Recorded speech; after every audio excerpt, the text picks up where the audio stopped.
नमस्कार दोस्तों, आज हम पहुंचे हैं सतलोक आश्रम बैतूल में।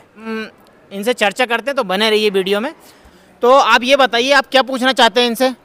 हम ये पूछना चाहते जी कि इनके गुरुजी ये कहते हैं कि नाम दीक्षा ले लो, इससे मोक्ष हो जाएगा। और हम ये कहते हैं कि इतने संत साधु कुंभ में जो आते हैं और यहाँ जा रहे हैं, स्नान करने से मुक्ति हो रही, वहाँ जाने से उद्धार हो रही है।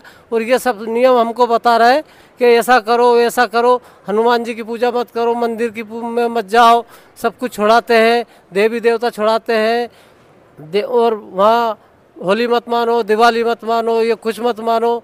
और ऐसी भक्ति हमको बताते तो मोक्ष इससे होगा कि यहाँ कुंभ में जाने से जो मर गए, भगदड़ मच रही, उनका उद्धार वहीं होगा। गंगा जी में जाने से, वो उसमें नहाने से मुक्ति मिल रही, तो इतने अड़ंगे क्यों हो रहे हैं हमारे सामने? आप जैसे अभी हमारे धीरेन्द्र साहब जी भी कुंभ के मेले में गए थे और उनने कहा जो भगदड़ में मर गए हैं उनको मोक्ष मिल गया, और वो मतलब जहाँ जाना स्वर्ग जाना तो स्वर्ग चले गए, वो मतलब उनको मोक्ष मिल गया। तो फिर हम संत रामपाल जी महाराज जी जो नियम बताते हैं उनको फॉलो हम क्यों करें, क्यों हम इनसे नाम दीक्षा लें, जबकि हमारे गंगा स्नान करने से ही मोक्ष हो रहा, तो हम संत रामपाल जी महाराज से नाम दीक्षा क्यों लें? हाँ सर, बताइए। देखिए, आपका प्रश्न जो है कि भाई गंगा स्नान करने से मोक्ष होता है, पहला प्रश्न जो आपका था वो यही था कि भाई गंगा स्नान करने से मोक्ष होता है। तो आपको मैं बता दूं कि गंगा स्नान करने से अगर मोक्ष होता तो थोड़ा बुद्धि विवेक लगाइए, आप भी लगाइए और आपके धर्मगुरु भी लगाइए कि जो गंगा में जो जीव जंतु हैं, मछलियां हैं, केंकड़े हैं, मेंढक हैं, बाकी जो जीव जंतु हैं, वो हमेशा से पूरा जीवन उसी में गुजार देते हैं, उसी में विचरण कर रहे हैं, उनका सबसे पहले मोक्ष हो गया होता। तो सबसे पहला तो यही है कि अगर मोक्ष होता तो उनका पहले मोक्ष हो गया होता। हमारी एक बार के नहाने से मोक्ष हो रहा है, वो जिंदगी से नहा रहे, तो उनका मोक्ष क्यों नहीं हुआ? आपकी एक बार के नहाने से मोक्ष हो जाएगा, ये आप ये बताइए, इसका कोई तर्क है ही नहीं। दूसरा आपका प्रश्न था कि जो लोग वहाँ पर मर गए, जो श्रद्धालु लोग मर गए, उनको भी धीरेन्द्र शास्त्री जी महाराज बोल रहे हैं कि उनका भी मोक्ष हुआ है। ठीक है, आप ये विवेक लगाइए कि धीरेन्द्र शास्त्री जी ने बोल दिया कि भाई वहाँ पर उन लोगों का मर जाने से मोक्ष हो गया, तो धीरेन्द्र शास्त्री का परिवार वालों का उनको मोक्ष नहीं करवाना है? उनका परिवार वाले का यहीं पर रहेंगे क्या? वो काल जाल में ही पड़े रहेंगे? उनको भी तो अपने परिवार वालों का मोक्ष करवाना होगा ना। तो वो क्यों नहीं मरवा रहे हैं उनको खुद का भी तो मोक्ष करवाना होगा। वो खुद मर जाए ना वहाँ पे, वो क्यों नहीं मर रहे हैं? फिर मोक्ष करना है, अगर मोक्ष का रास्ता इतना ही सरल है तो भाई सबसे पहले वो मरे ना, वो धर्मगुरु जो अपना वो गद्दी को पकड़े बैठे हुए हैं। भाई सबसे पहले तो आप मोक्ष के देह के डार बने बैठे हो, तो पहले आप वहाँ पर मरिए, तब तो वो मोक्ष होगा, तब तो हम समझे कि भाई वहाँ मरने से मोक्ष होगा। बाकी फिर आपके श्रद्धालु वहाँ पे मरेंगे। भाई ये जो है ना बुद्धि विवेक का काम है। भाई भक्ति कोई अलग चीज़ है और ये बता कोई अलग है चीज़ है। भाई गीता शास्त्र विधि को त्याग कर अपनी इच्छा से मनमाना आचरण करवा रहे हैं। गीता जी के संत रामपाल जी महाराज जी ने बताया है, गीता जी का अध्याय नंबर 16 श्लोक 23 में पूरी तरह से स्पष्ट किया है कि जो शास्त्र विधि को त्याग कर अपनी इच्छा से मनमाना आचरण करते हैं, उनको ना तो कोई लाभ होता है, ना ही उनको मोक्ष होता है, ना ही उनको कोई सुख होता है। मतलब पूरी तरह से व्यर्थ है। आपके जो भी धर्मगुरु हैं वो सारी जो साधनाएं बताते हैं वो पूरी तरह से व्यर्थ हैं और यूजलेस हैं। तो आप सभी से प्रार्थना, ये जो है ना, आप अड़ंगे में मत पड़िए। संत रामपाल जी महाराज जो ज्ञान बता रहे हैं वो एक नंबर का ज्ञान है। अच्छा, हमारा ये प्रश्न है कि जैसे संत रामपाल जी महाराज मोक्ष का मार्ग बता रहे हैं, तो वो कौन कौन से मंत्र हैं या वो कौन कौन से महात्मा जी हैं जिन्होंने मोक्ष को प्राप्त किए हुए हैं? जरा उनका नाम बताइए। देखिए, आपका प्रश्न यही है कि भाई संत रामपाल जी महाराज मोक्ष बता रहे हैं तो किसका मोक्ष हुआ है? ठीक है, संत रामपाल जी महाराज ने बहुत सारे मतलब ऐसे धर्मगुरु हुए हैं, बहुत सारे ऐसे साधक हुए हैं जो उनका मोक्ष हुआ है। उनकी वाणियाँ भी हैं। आपने गुरु नानक जी का नाम सुना होगा, सिख धर्म के प्रवर्तक हैं। गुरु नानक जी को भी पूर्ण परमात्मा कबीर साहब जी बेई नदी के तट पर मिले और जिंदा बाबा के रूप में मिले थे और उनको सतलोक का दर्शन कराया और उनको सद्भक्ति दी। उस भक्ति करने से उनका मोक्ष हुआ है, उस बेई नदी में नहाने से मोक्ष नहीं हुआ है। इसी प्रकार से गरीबदास जी महाराज जी जो कि सुडानी से थे, 12 वर्ष की आयु में उनको जंगल में गाय चढ़ाते हुए कबीर साहब जी मिले और उनको सतलोक दिखाया और उनको मोक्ष की प्राप्ति करवाई। और जब गरीबदास जी महाराज सतलोक से लौट के आए थे तो उन्होंने अपनी वाणी में कहा था कि अजब नगर में ले गया हमको सतगुरु आन, चिल के बिंब अगाध गति हम सूते चादर तान। वो सतलोक एक ऐसा स्थान है जहाँ पर कोई काम ही नहीं करना करना है, सूते चादर तान, मतलब फ्री ऑफ कॉस्ट, मतलब सारे कोई भी काम नहीं करना है, निश्चिंत होकर सोते हैं, विचरण करते हैं, कोई ना जन्म मृत्यु होती ना कुछ होता है। तो संत रामपाल जी महाराज ऐसे लोगों का मोक्ष करवाया हुआ है, उनके प्रमाण है, ऐसे कई प्रमाण है। मलुकदास जी को देख लो, गरीबदास जी महाराज जी को देख लो, धर्मदास जी महाराज जी को देख लो, गुरु नानक जी को देख लो, ऐसे लाखों श्रद्धालु वही भक्ति विधिया संत रामपाल जी महाराज प्रमाणित करके बता रहे हैं। भक्ति तो हम भी करते हैं, हमारे जो धर्मगुरु हैं भक्ति बताते हैं, ओम नमः शिवाय, ओम भगवते देवाय नमः, भक्ति तो हम भी करते हैं। तो मोक्ष फिर हम आपके संत रामपाल जी महाराज द्वारा बताई गई भक्ति विधि को क्यों अपनाएं? जब हम खुद भक्ति कर रहे हैं तो मोक्ष हमारा भी हो जाएगा। आप तो मुक्त, हाँ भाई ने अच्छा प्रश्न किया है।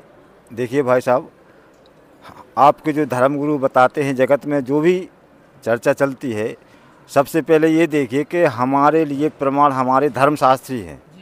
अगर जो धर्मशास्त्र में हमें प्रमाणित बात मिलती है उसी को तो हम सही मानेंगे। अगर कोई गुरु कहता है तो हम वैसे तो उसकी बात मानेंगे नहीं। पहले आप अपने ग्रंथों में देखिए कि सही क्या है और गलत क्या है। गीता देखिए, चारों वेद देखिए, जो पुराण दिए हैं उनमें अगर ये लिखा है कि गंगा नहाने से मोक्ष होता है तो हम मान जाएंगे। देखिए, गंगा जी के पुत्र भीष्म पितामह थे, पता है, आप सब लोग जानते हैं। तो भीष्म पितामह का मोक्ष गंगा जी नहीं कर पाए अपने पुत्र का, आप लोगों का कैसे मोक्ष हो जाएगा? गंगा नहाने से मोक्ष हो जाएगा? मतलब ये है कि बिना नाम के जब तक सद्गुरु आपको नहीं मिलेगा, सद्गुरु की शरण नहीं मिलेगी, जब तक आपको सही नाम नहीं मिलेगा, तब तक आपका मोक्ष संभव नहीं है। क्यों? गोस्वामी तुलसीदास जी ने रामायण में भी लिखा है, कलयुग केवल नाम आधारा, सुमर सुमर नर उतरो पारा। तो बिना नाम के कहीं मोक्ष नहीं है।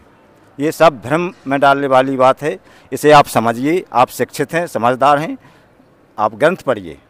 हमारा ये प्रश्न है आपसे कि ये जो ज्ञान संत रामपाल जी महाराज चला रहे हैं अभी, ये इतने वर्षों से दबा हुआ क्यों था? ये अभी अभी प्रचलित क्यों हुआ है? कि जे आप अपने आप को भगत बनते हैं, हमसे जो जगत कहते हैं, ये ज्ञान और जो है सदियों से जो चल रहा है, वो अब इनका ज्ञान कहाँ से आ गया जो बीच में? हम इसको कैसे मान लें? तो आप जो बोल रहे हो कि भाई सदियों से ज्ञान चल रहा है, वही तो संत रामपाल जी महाराज सदियों ही वाला तो ज्ञान बता रहे हैं। लेकिन सदियों में जो है हमारे जो भी पूर्वज थे वो अनपढ़ थे, अशिक्षित थे, और जो धर्म के ठेकेदार आपके धर्मगुरु बने हुए हैं, उन्होंने कुछ लोभ लालच के कारण उनको पूर्ण जो धर्म ग्रंथों का जो सही ज्ञान नहीं बताया। आज आप देख रहे हो शिक्षित समाज, आप भी पढ़े लिखे हो, आपके बच्चे भी पढ़े लिखे हैं, आप भी समझिए, अपने बच्चों को भी पढ़वाइए। संत रामपाल जी महाराज केवल ऐसी मुँह बोली बात नहीं बोलते हैं, संत रामपाल जी महाराज प्रमाण बताते हैं। आपके जितने भी धर्मगुरु हैं, आपने कथा भागवतों में कई बार देखा होगा, 7 दिन की कथा बैठती है, कितने धर्मगुरु हैं।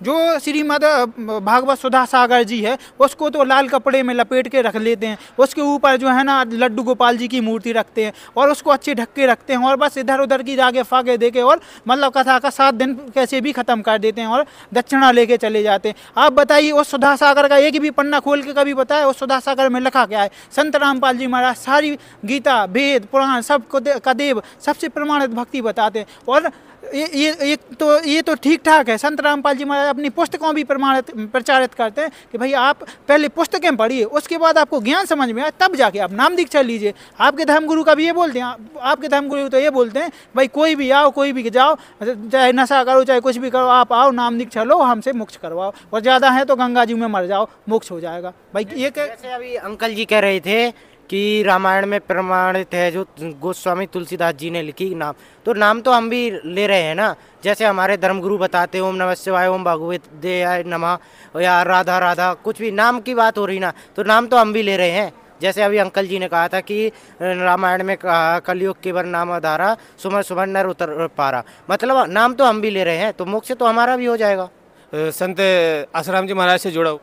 राम सबसे बड़े, राम ने सृष्टि रची, राम से बड़ा कोई नहीं है। यहाँ जो है ब्रह्मा विष्णु महेश से बड़ा कोई भगवान ही नहीं है। आज तक ने हमें किसी बताया नहीं। आप जो बोल रहे हो हम लोगों को ये वो सही नहीं है। हम जो साधनाएं कर रहे हो हमारे लिए सही है, हम दूसरी साधनाएं कैसे कर लें? आपके पास कोई प्रूफ नहीं है जो आप बता रहे हैं। आज तक हमारे धर्मगुरुओं ने ये क्यों नहीं बताया कि कबीर साहिब भगवान है? ये नए भगवान कहाँ से लेके आए आपके संत रामपाल जी महाराज? इसका प्रश्न बताइए सर थोड़ा। सच्चा है। देखिए भाई साहब, प्रश्न पहले से ही है, बात इतनी है कि हम लोगों ने शास्त्र अनुकूल भक्ति नहीं की। गुरुजी बता रहा है वो भक्ति है शास्त्र अनुकूल। जैसे आप जी कह रहा है ब्रह्मा विष्णु महेश से कोई बड़ा भगवान नहीं है। रामचरितमानस की आप दुहाई दे रहा है। रामचरितमानस में बालकांड दोहा नंबर 142 के नीचे चौपाई आती है, उसमें लिखा शंभु बिरंच विष्णु भगवाना उपजय जासु अंश ते नाना। कौन भगवान है जिसके अंश से ब्रह्मा विष्णु महेश उपजय? रामचरितमानस की आप दुहाई दे रहा है। रामचरितमानस में बालकांड दोहा नंबर 142 के नीचे चौपाई आती है, उसमें लिखा शंभु बिरंच विष्णु भगवाना उपजय जासु अंश ते नाना। कौन भगवान है जिसके अंश से ब्रह्मा विष्णु महेश उपजय प्रकट होते हैं? दूसरे वहाँ पर बताया है कि सुन सुरतर सुरधेनु विधि हरिहर पर बंधित रेणु। ब्रह्मा विष्णु महेश आपके चरण कमल की वंदना करते हैं। वो भगवान कौन है? यदि राम जी पूर्ण भगवान है, अजन्मा है, तो यहाँ पर बालकांड में चौपाई आती है, उसमें लिखाता है यह विद गर्भ सहित सब रानी। गर्भ सहित पूरी रानियाँ हो गई। जा दिन ते हरि गर्भ आए, भगवान गर्भ में आए। फिर दशरथ जी ने सुना, दशरथ पुत्र जन्म सुन काना। दशरथ जी ने सुना कि पुत्र का जन्म हो गया, आप कह रहे हैं वो अजन्मा है। फिर राम जी खुद कह रहा है, देखो वशिष्ठ जी और विश्वामित्र जी दो गुरु मान रहा है। वशिष्ठ जी भरत, जब राम जी दशरथ जी का मरण हो जाता है तो भरत जी आते तो वहाँ पर कहते हैं सुनाऊँ भरत भावी प्रबल बिलख कयाहूँ मुनिनाथ हानि लाभ जीवन मरण जस अब जस विधि हाथ। जस अब जस विधाता के हाथ में है। विश्वामित्र जी ने जब खबर पाई कि सीता जी का स्वयंवर है तो वहाँ पर विश्वामित्र जी कहते हैं सीए स्वयंवर देखिए जाई, देखो कौन भगवान किसको बढ़ाई देते हैं, चलो अपन चलते सीता जी का स्वयंवर देखते हैं। भगवान राम बालकांड में पुष्पवाटिका के वर्णन के समय की बात आती है, लक्ष्मण जी से कहते हैं सो सब कारण जान विधाता फरके वाम अंग दिसभ्राता। मेरा वाम अंग फड़क रहा है, कारण भगवान जाने क्या है। सीता जी कहती है कि तो भगवान सकल और वासी रखवाहूँ मोह रघुवर करदासी। जिस भगवान ने सबके हृदय में निवास किया है वो भगवान मेरे को रघुवर की दासी बना है। जनक जी कहते जब राजा जनक सारे राजों से धनुष नहीं टूट जा तो वहाँ पर कहते हैं तजहु वास निज निज रह जाऊँ लिखा न विधि वैदे ही विवाह। विधाता ने सीता जी का विवाह ही नहीं लिखा है नहीं ऐसे ही। फिर वहाँ पर दशरथ जी कहते हैं और करे अपराध कोई और पाव फल भोग अति विचित्र भगवंत गति। कौन भगवान है जिसकी अति विचित्र गति है? राम जी, सीता जी, दशरथ जी, जनक जी, कौशल्या जी, सुनैना जी सब ये बात स्वीकार करते हैं कि वह भगवान कोई और है। फिर सीता जी वहाँ पर कहती है लंका कांड में जब रावण यज्ञ करता है तो विभीषण कहता है नाथ दशानन करबहु जागा, सफल हो ही नहीं मरे या भागा। यदि इनका यज्ञ सफल हो गया तो वो मरे ही मरेगा, तो कौन भगवान है जो उनको अमर कर देगा? सीता जी कहते हैं जिस भगवान ने मुझे भगवान के चरणों से दूर किया, जिसने लक्ष्मण जी को कठोर वचन बुलवाया है, जिस भगवान ने मेरे को दुख दिया है, अब वह भगवान कौन है? उत्तरकांड में 143 दुआ की 4वीं चौपाई में भगवान राम कह रहा है कबहु कर करना नर देही देत ईश बिन हेत सनेही। अकारण करुणा करने वाले परमात्मा कभी बिरले मनुष्य शरीर देते हैं। फिर इतने के बाद भी यदि हम मानते हैं तो जैसे देखिए निवेदन है, आप बताओ। जैसे नारद जी 136 नंबर दोहा पर नारद जी कहते हैं कि कपि आकृति तुम कीन हमारी करबहु की सहाय तुम्हारी मम अपकार कीन तुम भारी नारी रह तुम दो दुखारी। किस किस किस श्राप दिया? विष्णु भगवान को। और अरण्यकांड 40 में नारद जी कहते हैं कि रहबंत भगवंते देखी नारद मन भा सोच विशेष मोर श्राप कर अंगीकारा। किसका श्राप अंगीकार किया? विष्णु भगवान को दिया था नहीं। फिर राम जी कौन हुए? राम जी सबसे बड़े हैं। नहीं तो फिर विष्णु अवतार में जब नारद जी ने श्राप विष्णु जी को दिया था कि राम जी को दिया था? नहीं, ये हम नहीं मानते। देखो राम जी ने धनुष तोड़ा, हनुमान जी पहाड़ उठा के लाए, कबीर भगवान तुम्हारे जो आप बता रहे उनने क्या किया?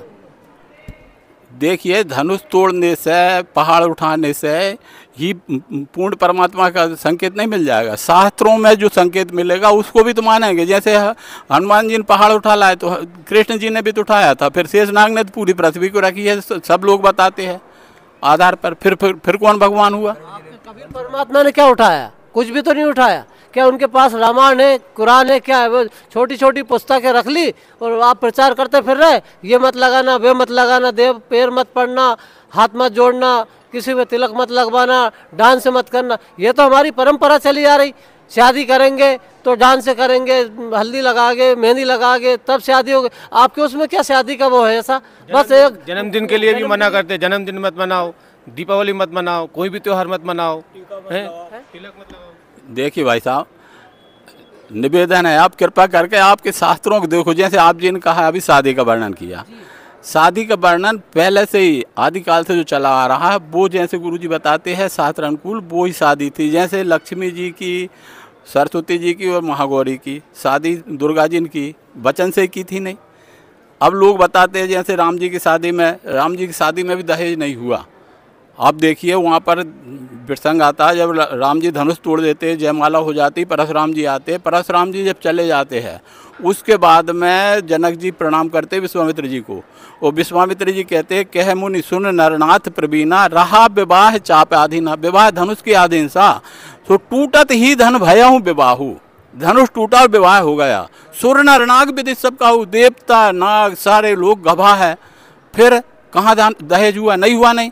फिर नीचे लिखा है कि जतब जाए अब करो तुम वंश व्यवहार करो। तो वंश व्यवहार उसे कहते हैं जैसे मान लो आज हमारा बुजुर्ग या हम ही रूठ जाए कि हमको तो शादी की पार्टी देना, तो वो पार्टी देंगे बच्चे, वो शादी की कहा जाएगी। मगर शादी अब थोड़ी हो रही, शादी में तो स्पष्ट लिखा टूटा थी धनु विवाहू, धनुष टूटा विवाह हो गया। रुक्मणी जी ने श्री कृष्ण जी को पत्र लिखा, गौरी के मंदिर में श्री कृष्ण भगवान गए, हाथ पकड़ के रथ में बिठाया, शादी हो गई। अब यहाँ तुम कोई भी नकली कन्यादान करो या कुछ भी करो रीति, मगर यदि नहीं भी करते तो रुक्मणी जी जाती थोड़ी। कृपया आपने सदग्रंथों को देखा। ये तो वैसे कैसे बिना हल्दी के लगाए मेहंदी लगाए वैसे कैसे शादी मान सकते? ऐसा होता यदि तो ये सब वैसे ही हो जाते नहीं। रकम बना रहे पाँव जब बनाओ और सोना लाओ चांदी लाओ। ये जो शादी कर रहे, जो ये हमारी परंपराएं चल रही थी कि हमारे पूर्वज लोग मूर्ख थे कि जो ये शादी कर रहे हैं, जो इस रीति रिवाज से चल रही है। आप ये नई रीति रिवाज कहाँ से लेके आ गए हैं? ये समाज में इतनी तरह ऐसे अफवाह मत फैलाइए आप लोग। आप अपने हिंदू धर्म में के हिसाब से चलिए, जैसा अपना हिंदू धर्म चल रहा है, आप हिंदू धर्म के खिलाफ जा रहे हैं। देखिए भाई साहब, आप कह रहे हैं ये बहकावे की बात नहीं है, शास्त्रीय बात है। हम जो कर रहा है वो लोक रीति और वंश व्यवहार जैसे स्पष्ट लिखा है, लोक रीति के आधार पर सामाजिक। अब सामाजिक रीति हमारी समाज की बन सकती पर परमात्मा की नहीं बन सकती। परमात्मा की बनेगी शास्त्रीय नीति बनेगी। अब हम आप जी जो कह रहा है विचलित की, तो विचलित करना ये नहीं है, ये शास्त्र की पद्धति है। शास्त्र में जो विधान होगा उसके अनुसार कार्यक्रम रहेंगे, वो शास्त्रीय रहेंगे। अब हम लोगों ने मनमाने आचरण से, जैसे मान लो उदाहरण के लिए एक निवेदन करता हूँ, आप जी बताएं धन की देवी कौन है? पूछो। लक्ष्मी जी। लक्ष्मी जी प्रसन्न काय से होती? लक्ष्मी जी किस चीज़ से प्रसन्न होती है? लक्ष्मी जी भी पूजा करने, आरती करने से प्रसन्न होती हैं। अब वो पूजा पाठ कृपया ईमानदारी से बताना, भारत के लोग करते हैं कि अमेरिका के? जी करते हैं, भारत के लोग करते हैं। फिर धनवान भारत है कि अमेरिका? ईमानदारी से बताना। भारत ही है जी। अमेरिका है, अमेरिका है धनवान। अमेरिका। तो इससे पता चलता नहीं कि हमारी पूजा पद्धति में कहीं ना कहीं त्रुटि है। नहीं तो धनवान हम होते, हम $1 वो देता, उसके बदले में 80-90 रुपये देते हैं। जबकि ये होना था कि धन की देवी हमारी है, और यदि हम पे प्रसन्न है तो हम $1 देते और वो हमको 80-90 देता। आप जी कृपया विचार करें।